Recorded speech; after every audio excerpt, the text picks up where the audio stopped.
Hola, muy buenas tardes. Quiero agradecer primeramente a Dios por esta magnífica oportunidad.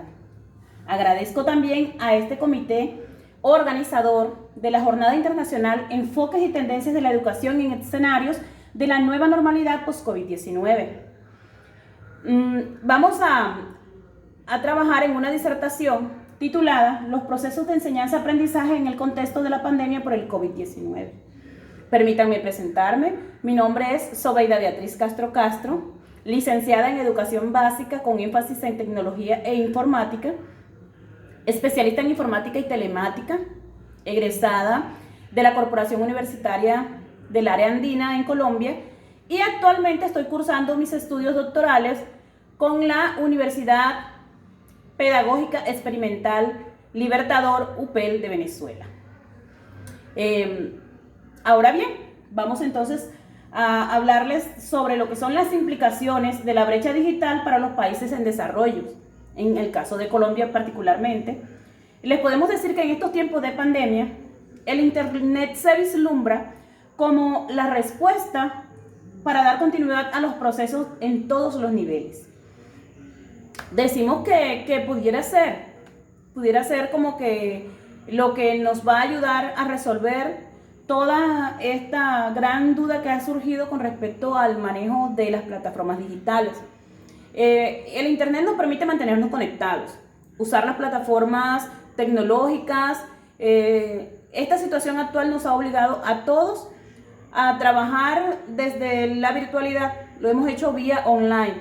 Entonces, decimos que esta podría ser la solución porque en Colombia existen millones de personas que no tienen acceso al Internet y no pueden estar conectados. Este COVID-19 nos ha dejado al descubierto grandes desigualdades que existen en nuestro país, porque hay muchos que sí tienen y que sí pueden, pero muchos no tienen ni siquiera con qué comer, mucho menos van a tener para poder resolver sus situaciones con respecto a la educación. Entonces, en las noticias, en los noticieros colombianos a diario se puede observar que existen esas grandes brechas que podemos mencionar en lugares como por ejemplo el Chocó, La Guajira, en donde no hay muchos lugares que no encuentran la conectividad. Se aprecia esa gran desigualdad, pero no solo en Colombia, también en otros países como es el caso de Australia, donde aproximadamente un 13% de la población no cuenta con el acceso al Internet. También Estados Unidos, donde un 6% son alrededor de 21 millones de personas que no cuentan con una buena conectividad. A esto le podemos sumar los costos de la conectividad del Internet, que es súper carísima. En África, por ejemplo, un día de trabajo para resolver lo que pudiera ser las actividades online que desarrollen los estudiantes puede estar costando alrededor de un 40% de lo que ellos ganan al mes. Entonces, no tendría cómo poderlo suplir. Le podemos sumar a esto también los costos de los aparatos, de lo que son las computadoras, los teléfonos celulares, las tablets. Son súper elevados y no todos tienen cómo comprarlos. El no disponer de la conectividad emerge un problema colateral, que es la exclusión educativa con respecto a la pandemia. Muchos niños se han retirado de las aulas escolares, ya muchos niños ni siquiera están conectados a la virtualidad porque no tienen con qué. Y este es el gran reto que tenemos en esta pandemia. ¿Cuántos estudiantes no recibieron sus clases durante la cuarentena? Fueron muchísimos. Es un sinsentido de pronto que los docentes estemos buscando nuevas estrategias, buscando métodos de enseñanza, plataformas digitales con que enviar los trabajos a los niños. Si a cambio los estudiantes no se pueden conectar, no pueden participar, o sea, no tendría sentido. Se carecen de los recursos suficientes para instalar las infraestructuras. De pronto al país le ha quedado grande afrontar esta pandemia porque los colegios no cuentan con la conectividad, los estudiantes en casa no cuentan con la conectividad, muchos de los docentes no cuentan con la conectividad y esto ha estado afectándonos muchísimo. Entonces podemos hablar también de lo que es la educación virtual a través de la ruralidad, de la parte rural, en donde el WhatsApp, y no solo en la rural, en la urbana también, el WhatsApp ha venido a ser como ese aliento, esa forma de rescatarnos de donde estamos. Es la única opción que tenemos para eludir que los niños se nos vayan de las aulas, pues, a través de la virtualidad. Muchos de nuestros estudiantes tienen que caminar, los que viven en zonas rurales, largos trayectos para encontrar un poco de conectividad, una barrita por allá de conexión a internet. Algunos se tienen que trepar a árboles, a rocas, a subir cerros, escalar espacios, cruzar ríos, para poder llegar a lugares donde puedan recibir la señal y poder conectarse para recibir sus guías, para poder desarrollarlas y luego poderlas devolver. Tienen que hacer el mismo proceso. En muchas ocasiones no tienen ni siquiera con qué recargar los datos, ¿ya? Entonces, esto hace que muchos niños se vayan. Muchos de los profesores en Colombia, un caso puntual es el de la profesora Bárbara Uribe. Ella trabaja en Carepa, en Antioquia, en donde solamente le quedaron conectados un 10% de sus estudiantes. Los demás todos disertaron del aula, se fueron. Entonces, esto está afectando mucho. Alrededor de 1.969.969 estudiantes rurales y rurales dispersos están por fuera de las aulas. El WhatsApp permite entonces recibir el material educativo, enviar documentos, enviar las tareas, trabajarle, devolverle. Entonces ha venido a ser como que lo que los docentes han sugerido para que los profesores y los niños se mantengan en contacto, el WhatsApp. Entonces todo esto con respecto a las experiencias pedagógicas en el marco de la nueva normalidad nos dicen que este ambiente del aula lo tuvimos que sustituir por un ambiente virtual, en donde esto fue de la noche a la mañana sin previo aviso. Todos los educadores tuvimos que buscar las estrategias para salir adelante. Hemos visto que nuestros niños, muchos están quedando con algunos retrasos, con algunas lagunas, porque no se les ha brindado ni siquiera el apoyo emocional y social para lo que ellos están necesitando en la actualidad. El mayor reto de los educadores que han tenido que afrontar son las plataformas informáticas, toda vez que en este contacto humano es muy importante y lo hemos tenido que desechar un poco porque estamos a través de una pantalla, nos conectamos con una pantalla, aunque algunos no las hemos ingeniado para dar las clases virtuales, pero eso requiere de que el docente tenga conectividad y de que los estudiantes tengan conectividad y que todos podamos participar al mismo tiempo. De lo contrario, tenemos que hacerlo de forma remota. ¿Listo? Entonces, otra de esas experiencias nos dicen que los educadores tenemos una ardua tarea por delante, porque ahora tenemos que tratar de llenar esas lagunas. Vamos a mandar a los niños de un grado al siguiente nivel con muchos vacíos y el año entrante van a tener muchísimas dificultades. Muchos de ellos es posible que pierdan el año porque van a tener muchas falencias. En este caso, no existe ninguna alternativa que pueda ser capaz de suplir el contacto social.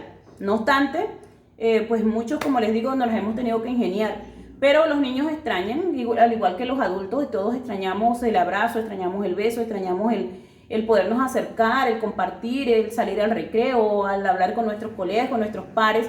Entonces, todo eso nos afecta, ¿cierto? No existe... ¿Cuál sería entonces la función del docente frente a esta nueva virtualidad? La educación a distancia nos ha permitido a nosotros priorizar los contenidos. O sea, ya no podíamos dar toda esa cantidad de materiales que teníamos proyectados para este año, sino que tuvimos que sintetizar y sacar lo más importante para llevarlo a los estudiantes. Y eso nos permitió mantener una praxis pedagógica en línea de forma aceptable. La pandemia nos dio la oportunidad de desarrollar la creatividad. Nos facilitó el aprendizaje de nuestros estudiantes desde la revisión de aspectos propios de las culturas digitales. Nos tocó replantear algunas enseñanzas que vamos a tener en cuenta para las nuevas generaciones. Y esta experiencia vivida nos hizo comprender a todos que la presencialidad genera un clima de confianza, de respeto y de aprendizajes, ¿no?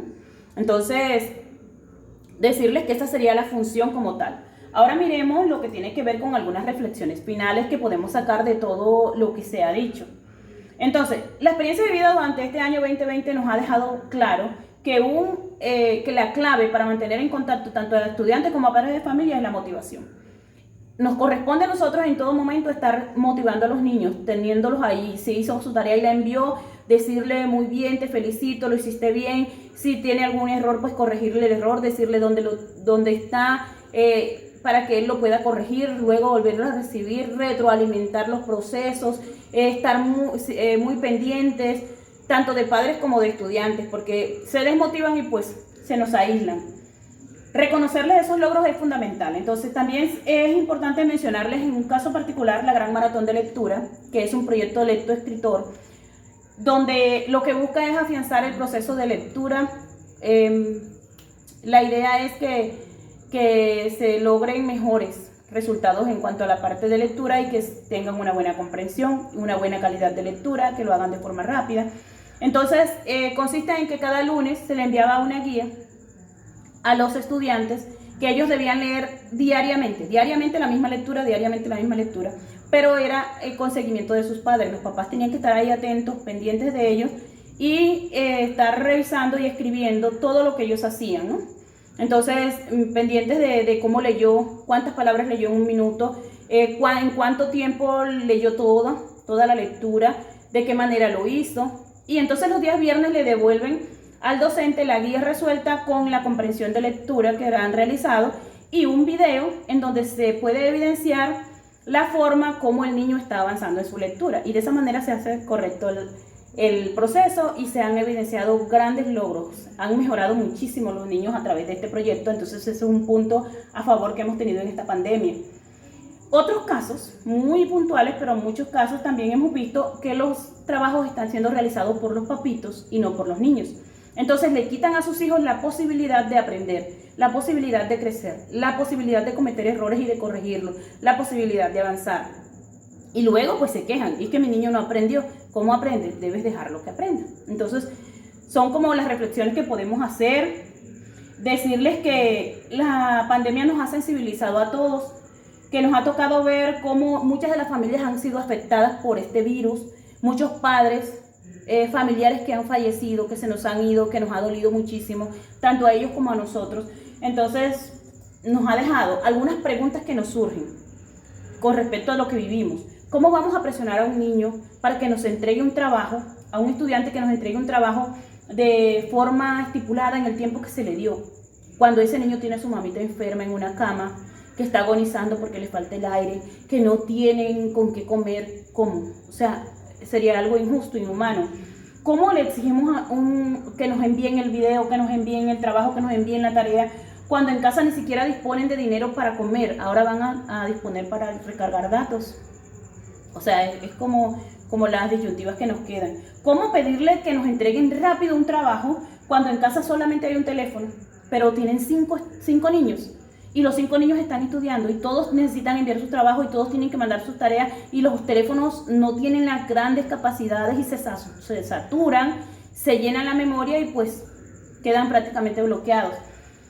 Personalmente creemos que Colombia no estaba preparado y la gran mayoría de los países del planeta no estábamos preparados para esto que se nos vino encima sin avisar.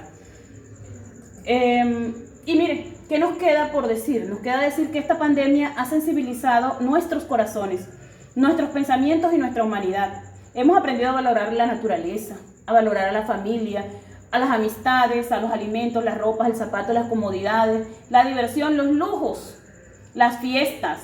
Todo aquello que antes dejábamos pasar desapercibido o le prestábamos poca importancia, hoy en día lo vemos muy importante. ¿Cuánto extrañamos? ¿Cuánto extraño un abrazo? ¿Cuánto extraño un beso? ¿Cuánto extraño un apretón de manos? Hemos quedado con nuestras almas al desnudo ante esta sociedad y ante el mundo. Hemos visto partir a tantos y tantos, a nuestros amigos, a nuestros familiares, a la gente que conocemos y que nos ha dolido mucho verlos partir. Y esta pandemia no ha tenido que ver ni con países, ni con fronteras, con clases sociales, no ha tenido que ver con color de piel, con religiones, con nada. Nos ha atacado a todos por igual y ha sido muy triste, pero estamos afrontándola, estamos dando lo mejor de nosotros y vamos a salir hacia adelante. Muchísimas gracias.